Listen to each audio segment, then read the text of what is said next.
All right, everybody. I am Primordial One. This is Primordial Soup. And today, sporadically, in a time that I felt very overwhelmed, I have a very special guest, special to me just because starting this show in 2019 as Untitled, he was my first guest that I really put out in the mainstream. So without further ado, Patric Walker. Hello. I'm gonna plug something in here, but keep talking. How are you? Keep talking about me. Keep talking about me. Tell me all the compliments. I love it. It's been some time since we last talked, and a lot's changed. World has changed. Were we in COVID then, or was that pre-COVID? This is pre-COVID. Yeah, wow. Yeah. The whole world's changed. You had just driven down from Washington. Oh, that's so that's like right when I came back. Yeah, we literally just spoke about it, and you had driven my all the way down. Hair has grown a little bit. Yeah, now that I have a video component to it, it's so gnarly. Yeah, it's so different. That's cool. But yeah, no, photographer, scholar. We were just talking about you're in grad school now. I'm gonna take this off. Yeah, I am in grad school for teaching.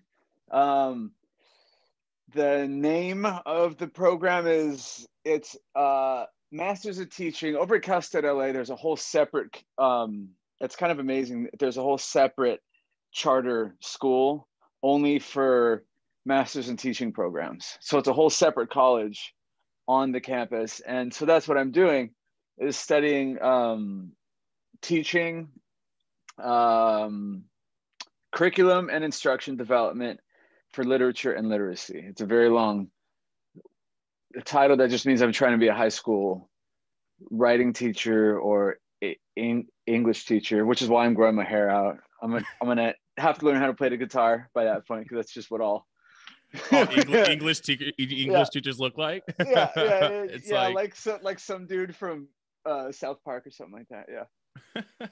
Yeah. So that's what I've been doing. A lot of photography, like you're saying. I taught myself how to.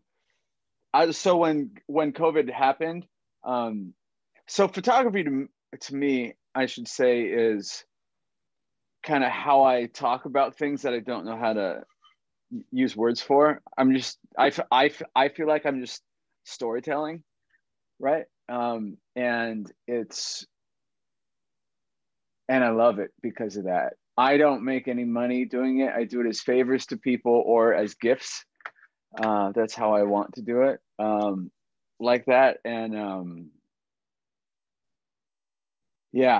and so I feel like I have to do it, for me, right? Yeah. And when COVID hit and we had no idea what was going on, I shoot mostly in film.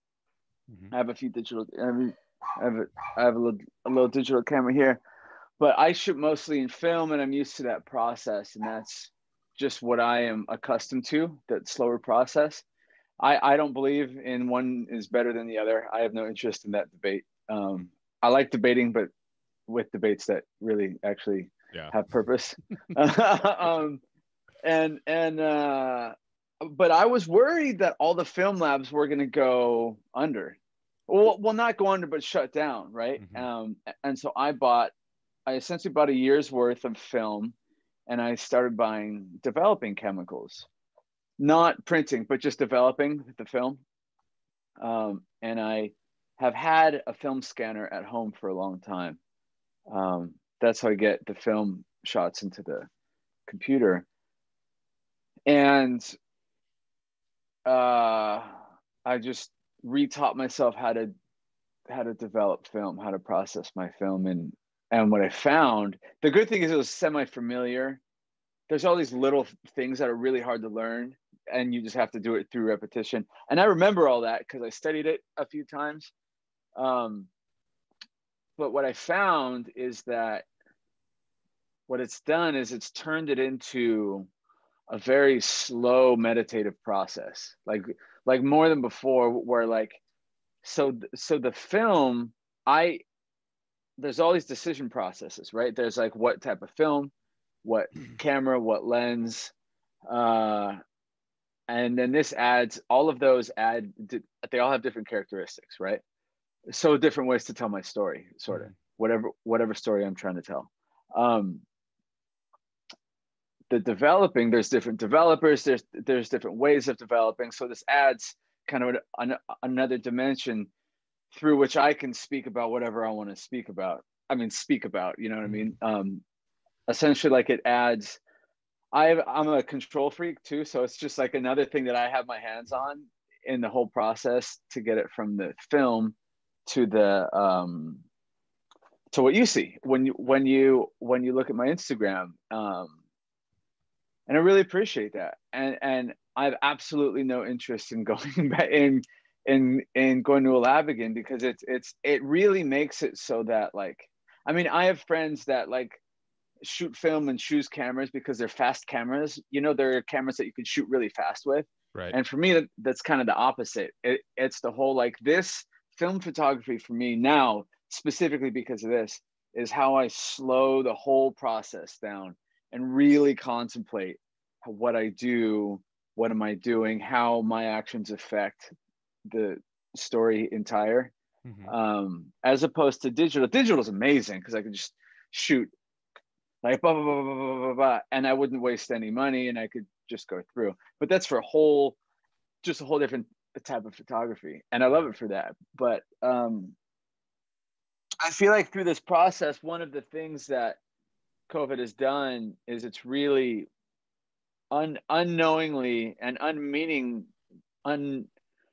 without meaning to, it made me what I would consider a better photographer, because I've like enriched upon my process of photography, sort of, without even meaning to. I was just panicking. I was like, oh my God, I can't do this anymore.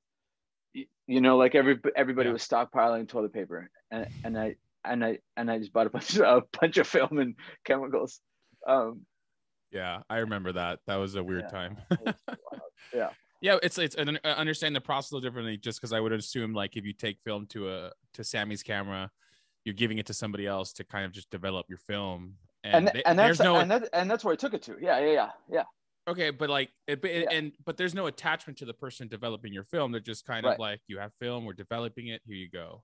Yeah, they're super good with what they do. If anybody here is watching this and is interested in film photography, take it specifically to Sammy's camera or Freestyle Photo. That's just my opinion, depending on what part. What Sammy's do you go to? Usually Pasadena. I grew up in Pasadena, so I have all these little secret, like, burrito spots and sandwich spots. So I kind of make a day out of it. But the big Sammy's out in mid cities, just like, yeah, that's the one that I would go to. Ooh, it's amazing, because like they would give discounts since I worked for the television studio. So like I'd go and I'd buy film or buy cameras, and just like, I work for TV City, and then they would like, all right, here's a discount. I'm like, cool. That one's great. Yeah, and so they have to average things out too, right? So if you work in a film lab, you basically develop an average of what you assume the customer would want, right? Which makes sense. 100% of the time, it's what I wanted. But when I do it, I can get in there, like, I can alter the temperature by 1 degree, and it'll have a big effect on the outcome. Wow. They won't. I mean, they'll do that if I ask them to, but it's a far more personal experience when I do it. Yeah, I just love it. It's like sewing something, right? And you find that end product, and it's like, it's almost like it's a ritual. What was I listening to? I was listening to a podcast a little while. What was I listening to? Damn it. I started listening to religious podcasts just out of curiosity, just because I have no experience with religion personally. And I kind of, over the years, I'm just interested in, like, what are you guys talking about? Like, what's that?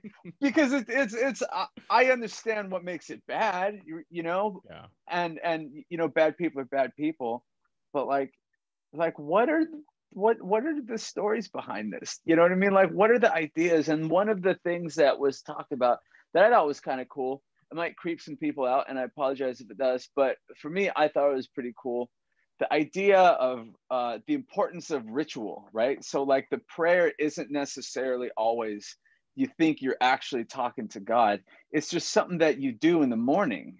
Like it just ends up becoming that. I have no experience with that, but that like, oh, that's a really cool thing. That's just like a part of the morning thing, right? And or the night thing, and that like the action of doing these rituals is where the meaning of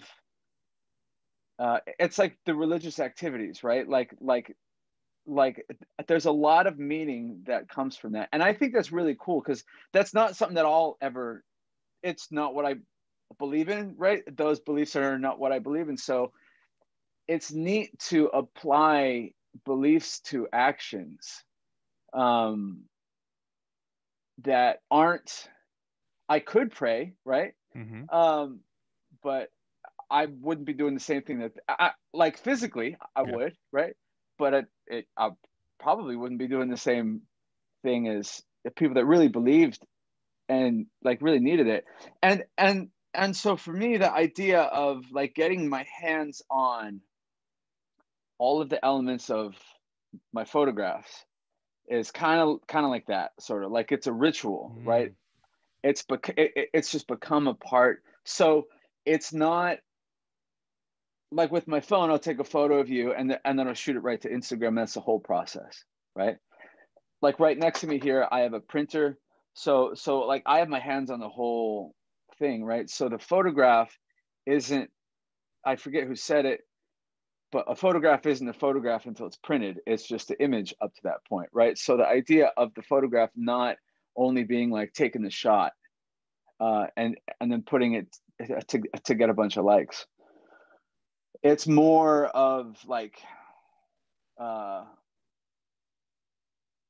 choosing the films, choosing the cameras, going through every part of this has a big stake in the end, right? So like every part has an equal place, and it just becomes like a ritual. I get bored. I get bored with digital photography sometimes, specifically because it doesn't have the ritualistic kind of properties. Yeah, you can take a bunch of pictures.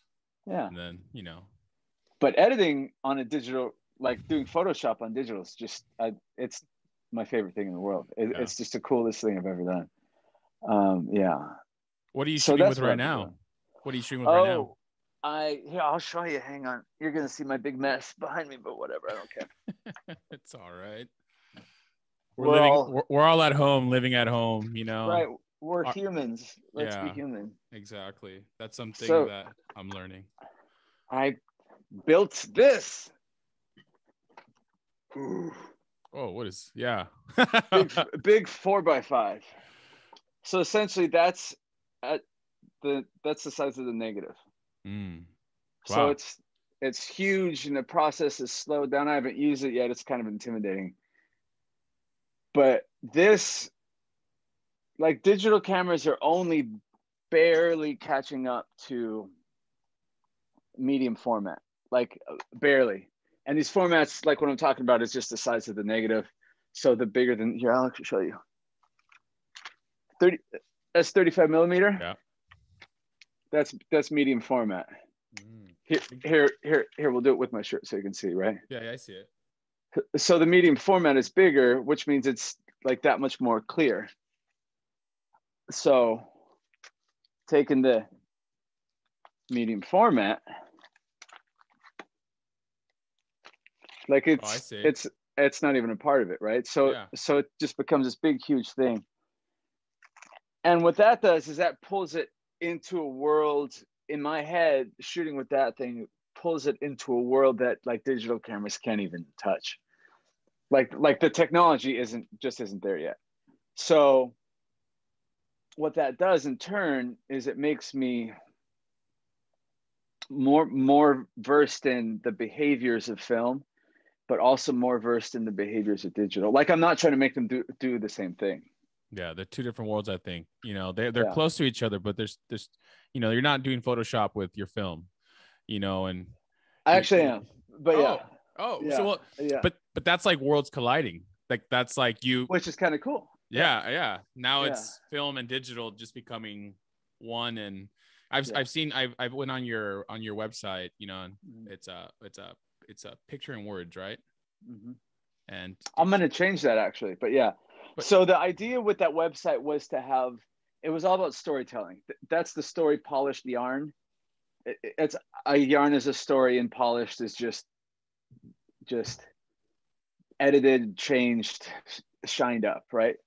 So I wanted to have a platform of storytelling and all the elements that I like to participate in, right? Photos, and writing. And I am very intimidated by writing. I love books more than anything. Like if I had to, I would give up all of my other hobbies / talents, whatever you want to call them, if it meant that I was guaranteed. Like if I had to choose one, right, it would be, without even thinking about it, it would be my ability to read books. It's always been my favorite thing. And so that's where the power of storytelling came in. And I like to kind of meditate on that idea. What I mean by that is just kind of like deeply contemplate the idea of storytelling. Like, what is storytelling and all of its elements? And like, how can I make a platform to do that? Like you and I are telling each other stories. Mm-hmm. That's what people, that's literally how we communicate, right? Right. All the time.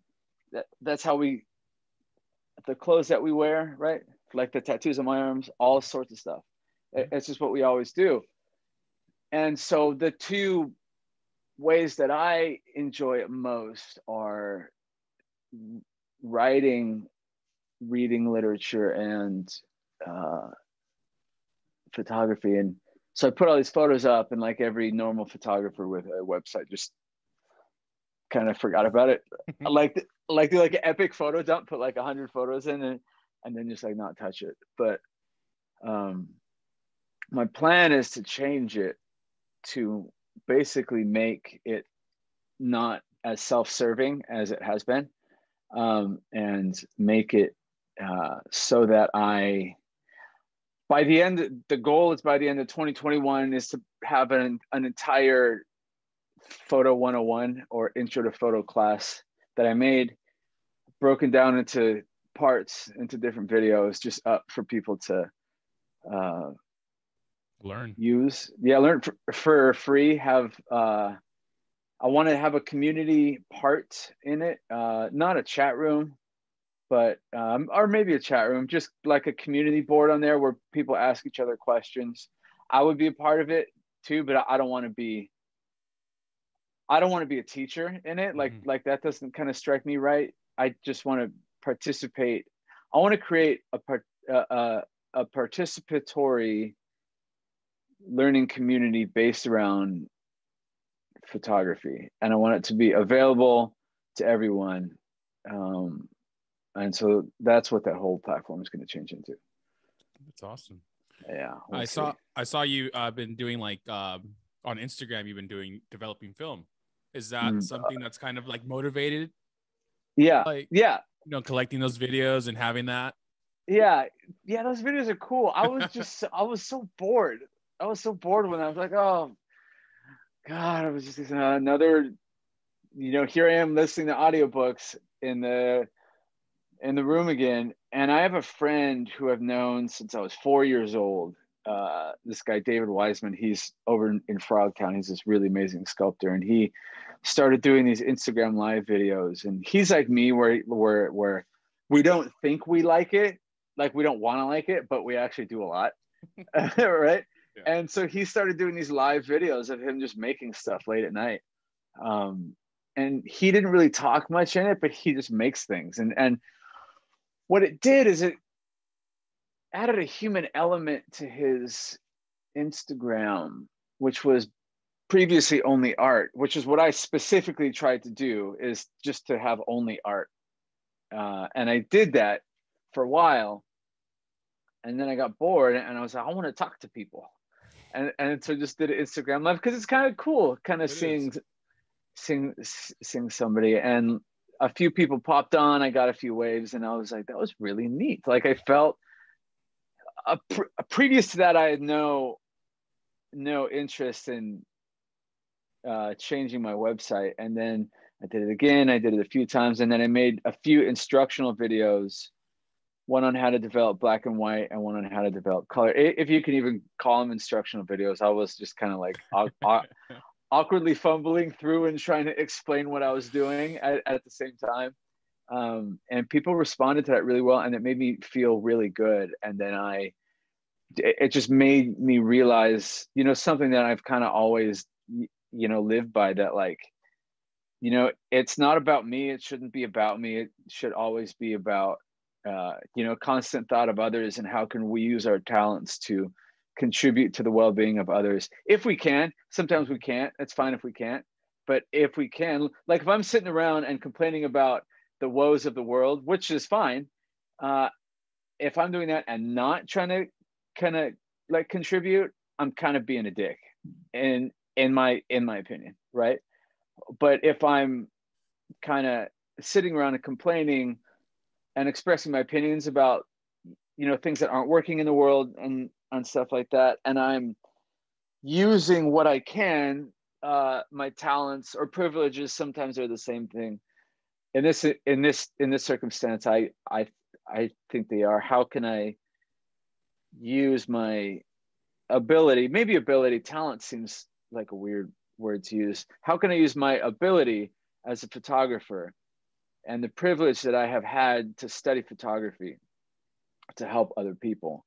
And then that's what inspired that. And ever since that, almost every time that unless it's a really good podcast or a really good audiobook that I want to get through, I will always do the videos. And it's been really cool. People like actually like say, like I'll have conversations. I had this conversation with this kid from India who I've never met before.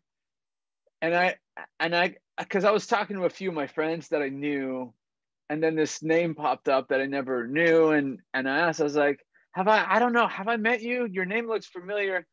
And he said, we've never met. I'm just an admirer. And I thought that was really cool. And so I started talking to this kid that otherwise I would not have had a conversation with. And that's kind of a awesome thing. And so from that point, I'm like, oh yeah, this is something that I should put effort into bringing people together with. Yeah, I enjoy watching the way you start the show. It's like you pull your hair back, you have your apron on, like just like, it's like you're getting ready for what you're about to, do. And I will say this, I specifically don't want to edit those. My instructional ones I'll have to, because I'll have to have like arrows pointing at things, but I specifically don't want to edit those, because I think one of the main things is that like I don't want it to look perfect. I just want it to look like I'm just a dude as clumsy and awkward and kind of like, beautifully flawed as everybody else. It's kind of like what I was telling you today, right? Like I specifically wanted to do a Zoom session just because most other people are stuck on Zoom, and I want to literally be meeting people where they're at with whatever I do as much as possible. So I dug it, and I was like, yeah, let's go. Yeah, it's cool. But you have something to tell me. Well, I want to hear this. I don't know. Just it's been a heavy day for me, dude. Like, sure. So like my day, my weekend, I've grown up a lot, right? And I don't want to deter from like what we've been talking about with you, because it's this isn't about me. This is about us. Yeah. Right, okay. Thank you. So I don't know. I had a bit of a life-threatening altercation that happened on Sunday, and it made me like I've been thinking about like my life, my purpose, like what's going on, and like I feel stuck again. This show has really been like driving me to create, just like your excitement with even just developing film and like Instagram Live, and this is what this show's been doing. And then I have this moment that just happened this weekend where I got into a fight with somebody, And that fight got pretty violent to the point where like a person used a knife on me, and like I have like cuts around. I have like a 6-inch cut to my stomach. Oh my God. I have a 4-inch cut on my chest. I have a like he tried stabbing me in the back. Oh my God. I have one under my underarm, and it kind of like it fucked me up because like I've been here before, you know. Unfortunately, like I've done these things before younger, you know. And I sat all day yesterday just kind of like hearing this chaos from like what we did and how this fight was so immature and all these things. And I'm like, I understand that. Like, I'm not taking away from that. Like, I feel I feel bad for myself because I let that happen. But I'm also sitting here like, you know, a dull blade saved my life, you know, and the idea that it could have been a different story. Right. As I'm doing so many good things in my life that I'm finally happy, you know, I'm pursuing my show. I'm connecting with people again. You know, I love to talk, and to think that it could all been taken away from me like that. Wow. And no one, like, people knew of it, but like to have like no one call me or reach out to me, it wasn't their fault. I don't blame them, but I was so like in my head. I remember riding into work and just having this moment of like, I was laughing about it in the beginning, right? Like my girlfriend's like, hey, you know, you should check yourself. They said he had a knife. And then I'm like, oh, this guy didn't cut me, right? And I take my shirt off. I'm like, oh shit, this guy cut me. And I'm kind of laughing about it, right? But I'm using that humor to defer like the anxiety that's inside of me. Like I that's scary. You know, like, and I've been here before, and just the thought that I'm here again in that moment, it like completely put me back. Like, what does life mean to me if I'm allowing myself to like really like put myself in these places again? And it really made me think about the circle I have around me and the people I have around me. Right. Yeah. It's a big deal. This was a safe space, and there was a person that came in that wasn't part of the safe space that kind of created this dynamic. I was intoxicated as well. So like I wasn't an angel. So let me ask you something real quick. Let me stop you just for a second. You said you put yourself in this position again? I feel like I did. I can't. I'm not saying that that's not what happened, but you also said that this was a safe space and that someone came in that wasn't a part of that safe space. Yeah, that's true. Yeah. You know, so that's been okay. So I went from like feeling super sad about like how what I did to like realizing, oh fuck, like I almost died. I could have died. Could have been, you know, dude. Every spot that he tried to like stab me in, are like deadly, like right above my belly button. Yeah, he knew what he was doing. He was at least what he was trying to do. Yeah. Right. You know, so then I'm going through that, and then like I'm trying to contact like the people that were involved because I feel bad for what happened. You know, damage was done. Like it was out of character. It wasn't good. Yeah. But then like the narrative changed and people started to change the stories. And then now I went from like feeling super like guilty, like to saying, wait a minute, no, like I was in a safe space. Like you just said, I was in a safe space.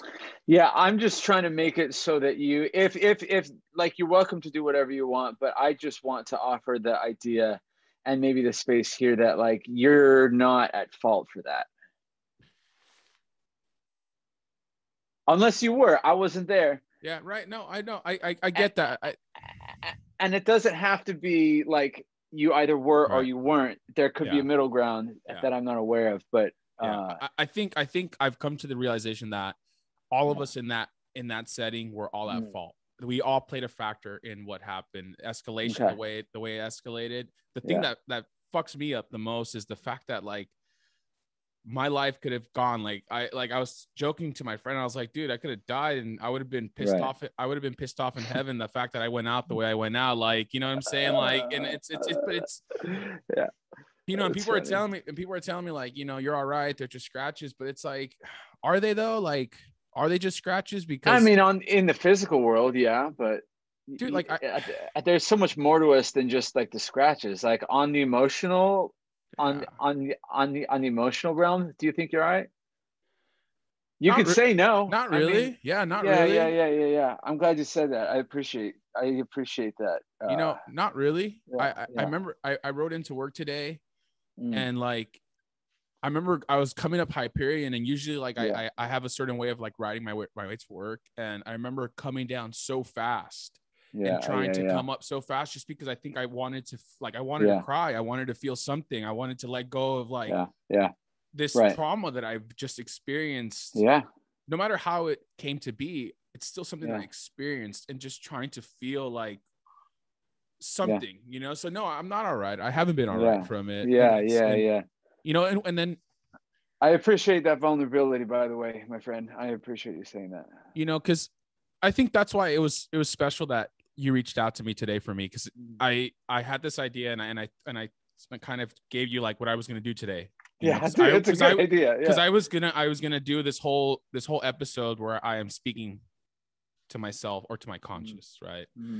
And I had that in my head, and I was gonna do it. And I'm not lying to you. I'm looking at my phone and writing my notes down, and you write me and say, "Yo, when can we make this happen?" Yeah. And then I was like, of all people, Pat's gonna hit me up today, as we had a very vulnerable conversation in our first, when we talked about like mental health, and kismet in a way, like this, just the way the universe shows me signs. And I think I needed that sign. I think I needed someone or something to happen to show me that I was all right. And I felt like as soon as you reached out and said, "Hey, let's make this happen," and I said, "Hey, I'm kind of in an emotional state," and you said, I'm ready.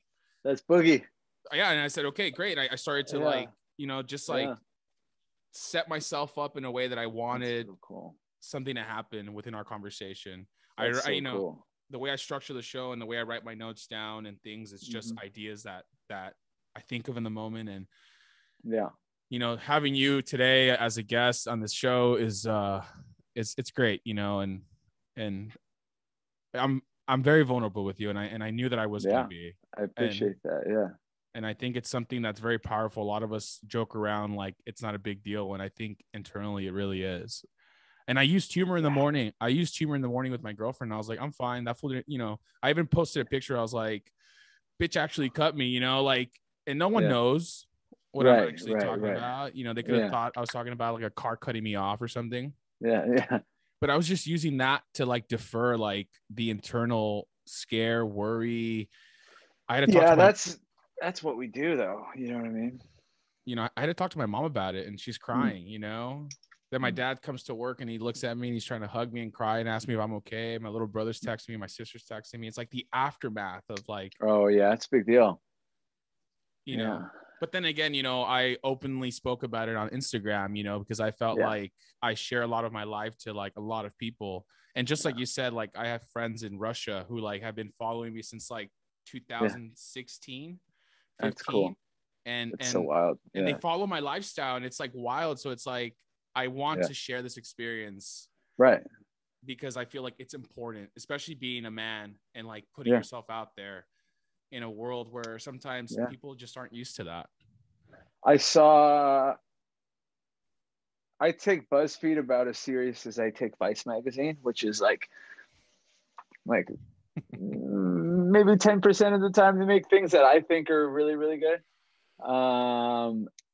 But there's a really interesting BuzzFeed Instagram thing that had, it was times that men have been affected by toxic masculinity. And it was a really interesting thing to see. And it spoke about like, men expressing feelings around other men and then being made fun of for doing that. Like crying in movies, and being made fun of for doing that and stuff like that. And I never considered that a part of toxic masculinity. I just considered that a part of growing up, and I considered that as a part of my success. Being the man that I am today is kind of moving away from that and working away from that as much as I have, as I continue to constantly work away from that. But I never knew that was a part, that was toxic masculinity. But seeing that on like BuzzFeed of all things, like it's like, of course, what else could it be? There's nothing else that it could be. It's very toxic. Yeah, it can be. It can be. I work in a predominantly male business, and right. I know sometimes like words will be used or things will be said, and I'm just not into them. And it's like, why are you so sensitive? And it's like, I'm not sensitive. It's just I'm not okay with these things that we say, that we just normalize in the way we act. And I have feelings for a lot of these things. And I've never seen a Pixar movie in my life that hasn't made me weep at some point in every Pixar movie. That's just the point. That's the point of those movies. It is to like, they're not even made to like pluck your heartstrings. It's like to like violently do like a heavy metal riff in your heartstrings. They're so emotional. And to like not do that, right? To like to see things and to push that away, to push that down, to push those things away is so it's so, I don't even know the word. It's so crippling. To me, it feels so crippling and just so absurd. Like, why would I not want to do that? Yeah. You know what I mean? Like, how do you normalize, being an emotional man around other men and not, I even go back to like even the cycling community, and I was going to say something that like, what I'm saying? Like even like with track bikes and just the idea of like being this man's man, and just like, how do we normalize the idea that men are sensitive, men have feelings, and, to shame someone for not really being sensitive, Right. So the word that you just used, shame, it would like initially, right? I'm kind of a vengeful dude sometimes. I try not to be, but initially, my initial response to that question is like,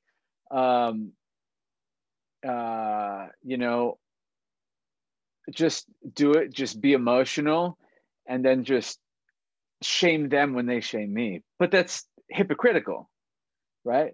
That's even worse. Well, maybe not even worse, but it's really bad, right? I don't want to be a hypocrite, right? That's not being true to my word. I love that book, The Four Agreements, a lot, and that is not being true to my word. That is toxic, hypocrisy. So I don't know. I mean, I try to just do it and just so there's this idea that water seeks its own level, right? So a long time ago, there's a guy who's kind of been a spiritual guide of mine in the hippy dippy kind of, like wooey kind of spiritual stuff. Right now, we're both getting into these wild breathwork meditations, like breathing patterns that makes you get high and all sorts of cool stuff. Just because I don't smoke weed or do drugs or drink anymore, so I gotta find my buzzes elsewhere, and that's one of the places. So that type of spirituality is what I'm talking about.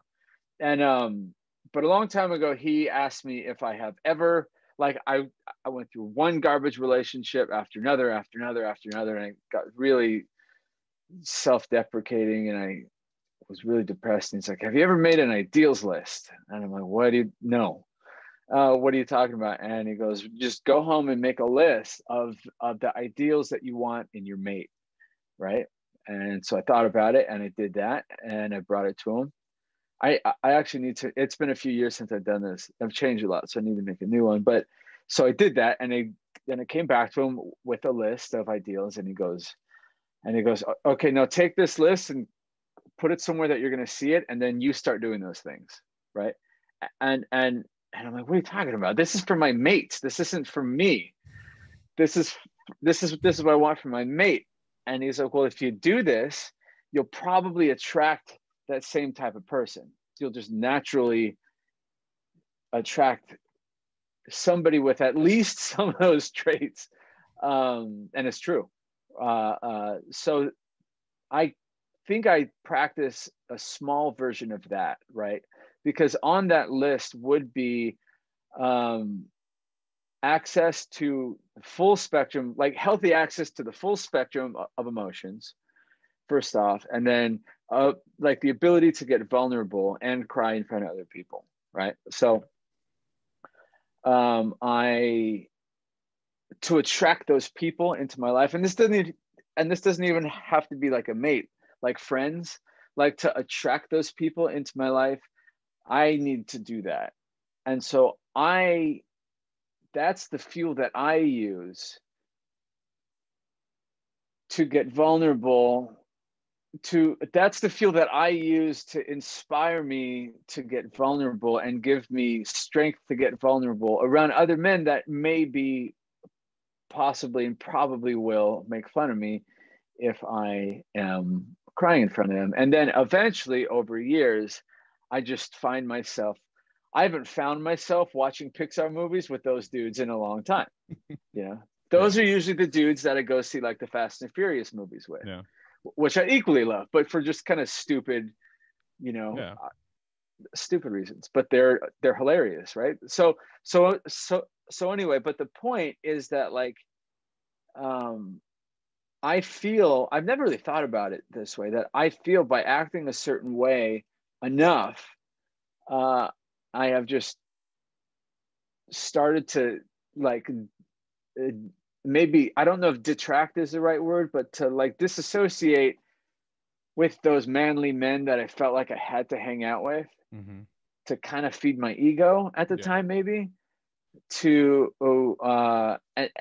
and then kind of attract into my life, and kind of also find myself attracted to the lives of other men who are equally vulnerable.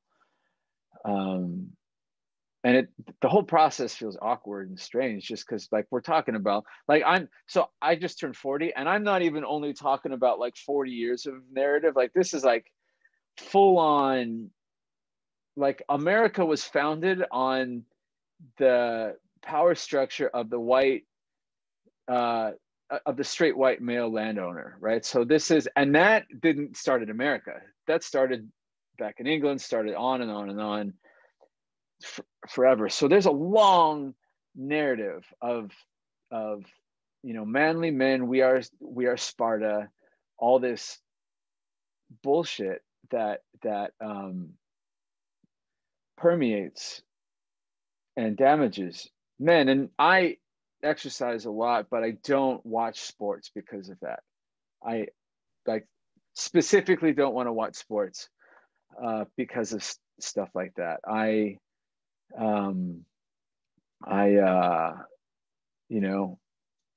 do some strength training and I follow videos with my kettlebells and my steel mace, but like, oh my God, it like the way that the instructors, like it's the words that they use too. It's so wild. Yeah. Like bro out, like, oh, shut the fuck up. No, just tell me how to lift the thing. I don't want to bro out with you. It's so deep in the narrative that it's like the specific words that we use. And so I think that's why that's what makes it difficult, is that it's not only learning how to do things that I don't want to do. And it's almost the word culture, right? Like toxic masculinity culture is true 100%, but it's almost like that word, calling it a culture, minimizes what it actually is. It's almost like it's a foundation of just what I say all the time. And I believe that, and I think I'm understanding like what your elder or your guide has been like telling you, like if you practice this, it'll some way attract, right? Because I have been a lot more vulnerable around men. I tell men that I love them. If I have a friend, I love you, man. Like, and all the other day I shared Pharoah Sanders' Love Is Everywhere with a friend of mine. That's cool. His name is Joshua. He's Jamaican, Canadian, and his, you know, he always leaves a message with like one love, you know, he's always preaching love, and he's a Yeah, I love that. he's a very Yeah. positive man. You know, he's a very positive male figure. And you know, and I thought of him when I heard that song, and I sent it to him, you know, and I said, you know, you're always talking about love. And I just felt like when I heard this song, I thought about you. And I just hope that the way Pharoah Sanders pushes music and moves people, it can help you move, you know. But so I have practiced being myself around men, and my friends have changed, you know, like, you know, it's like even a question that I was going to ask you was like, what bridges are you happy you burned in a way, like either consciously or unconsciously, you know? Oh, like, you know that? Have you heard that quote? It's like my favorite quote. What is it? Let the fire of the bridges that I burn light my future, or something like there that. you go. Like, oh, it's so good. You know? Yeah, that's so good. That's like, a really good question. Can you say it again? What bridges are you happy you burned? Like, you know, like that you've burned, you know, like, you know, consciously or subconsciously. Sometimes it just happens. Yeah. And you sit back and think about it later. Yeah. That's funny. I'm having a reaction because, like, a good reaction. I like this. I was talking to my parents about definitions. My dad just turned 79, and he was talking about like we're talking about the idea of perfect, and it means a completely different thing to him and my mom than it does me. And so these ideas of definitions are so fascinating to me. So to me, burning a bridge is was like a moment of, so I'm an ex crazy drug addict from when I was a teenager, and crazy alcoholic. That's why I don't drink or do drugs, like I was talking about. And so for me, the idea of burning bridges is still is kind of flavored from like burning bridges like it did, you know, back in the day, in really violent, really terrible ways. Like you know, like I don't know. I probably shouldn't say many things, but like things that I did that I could have been arrested for. You know what I mean? Like stealing from certain people, in, you know, going onto properties that weren't mine and getting caught. You know what I mean? Like endangering people, in like the way that I drove my car way too fast, right? Like all the time, like just getting super drunk or super high and just saying something terrible that's unforgivable. Even when I go back and try to make amends, that bridge is like, no. Like, I appreciate you're doing better, but I still want you to fuck off, because that was inappropriate what you said to me like 15 years ago. So for me, that's the definition of burning bridges. But I do want to, the way that you're talking about it is the way that I think it is now. And it's a thing of like building boundaries, right? Which is really, really, really like super healthy. And it feels like it's burning bridges. It does. It feels so similar to kind of what I was talking about before, of like, no, you're not allowed in my life, right? And like making decisions, but I'm the one that's making the decision this time. I'm not the one that's you know, that's being the dumpster fire. I'm the one that's like making the decision and then not allowing them back in, right? So like the burnt bridge is a bridge that you cannot cross anymore, right? It's a severed connection. And I have had to do that to a bunch of people, and rightfully so. And I don't know that there's any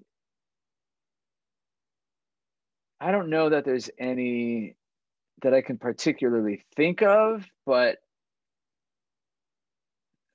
that are super potent